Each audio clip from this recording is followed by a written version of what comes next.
गणेशाय नमः। ओम श्री पुराण पुरुषोत्तमाय नमः।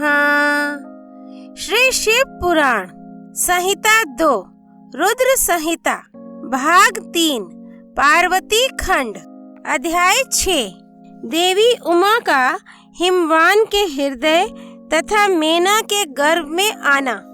गर्भस्था देवी का देवताओं द्वारा स्तवन, उनका दिव्य रूप में प्रादुर्भाव, माता मेना से बातचीत तथा नवजात कन्या के रूप में परिवर्तित होना।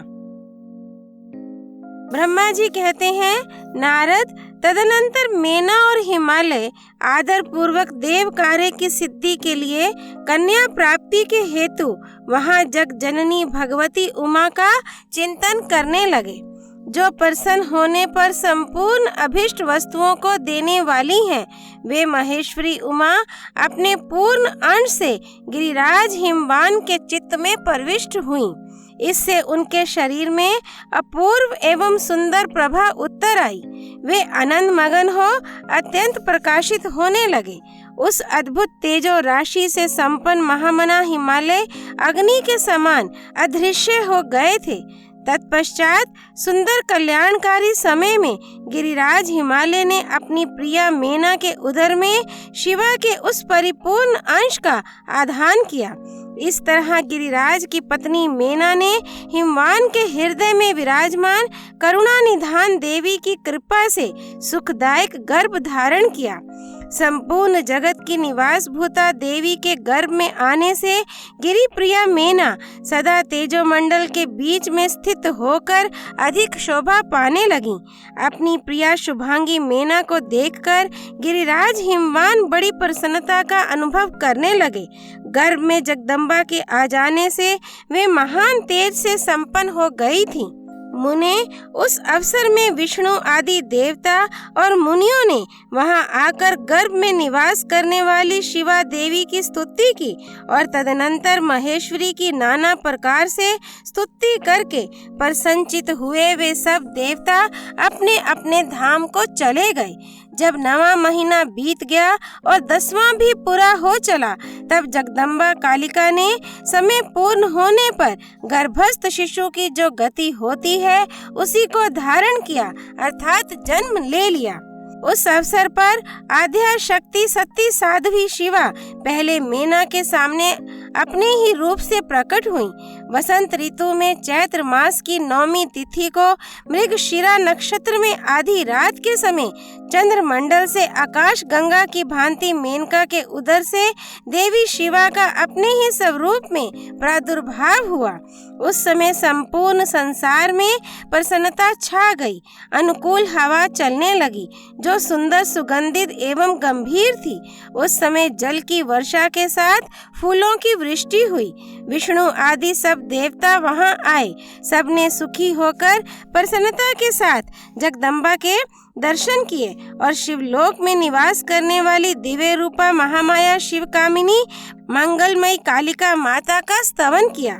नारद, जब देवता लोग स्तुति करके चले गए, तब मेनका उस समय प्रकट हुई नील कमल दल के समान कांति वाली श्याम वर्णा देवी को देखकर अतिशय आनंद का अनुभव करने लगी। देवी के उस दिव्य रूप का दर्शन करके गिरि प्रिया मेना को ज्ञान प्राप्त हो गया।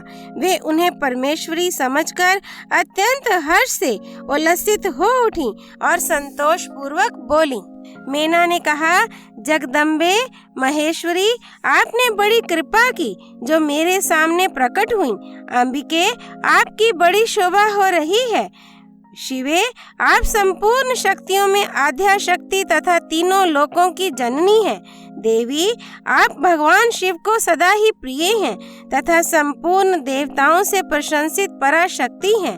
महेश्वरी, आप कृपा करें और इसी रूप से मेरे ध्यान में स्थित हो जाएं। साथ ही मेरी पुत्री के अनुरूप प्रत्यक्ष दर्शनीय रूप धारण करें। ब्रह्मा जी कहते हैं, नारद, पर्वत पत्नी मेना की यह बात सुनकर अत्यंत प्रसन्न हुई शिवा देवी ने उस गिरि प्रिया को इस प्रकार उत्तर दिया। देवी बोली, मेना, तुमने पहले तत्परता पूर्वक मेरी बड़ी सेवा की थी। उस समय तुम्हारी भक्ति से प्रसन्न हो मैं वर देने के लिए तुम्हारे निकट आई। वर मांगो।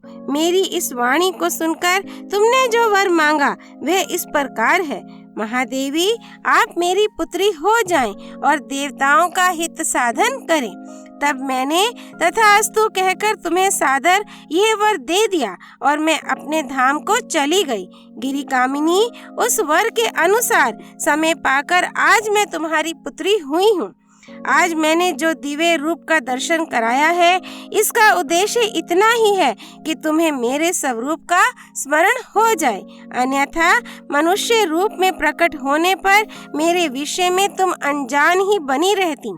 अब तुम दोनों दंपति पुत्री भाव से अथवा दिव्य भाव से मेरा निरंतर चिंतन करते हुए मुझ में स्नेह रखो। इससे मेरी उत्तम गति प्राप्त होगी। मैं पृथ्वी पर अद्भुत लीला करके देवताओं का कार्य सिद्ध करूंगी, भगवान शंभु की पत्नी होंगी और सज्जनों का संकट से उद्धार करूंगी। ऐसा कहकर जगन माता शिवा चुप हो गईं और उसी क्षण माता के देखते देखते प्रसन्नता पूर्वक नवजात पुत्री के रूप में परिवर्तित हो गईं। अध्याय 6 संपूर्ण। भगवान शंभु प्रिया देवी सती की जय। हर हर महादेव। श्री हरि अर्पणमस्तु।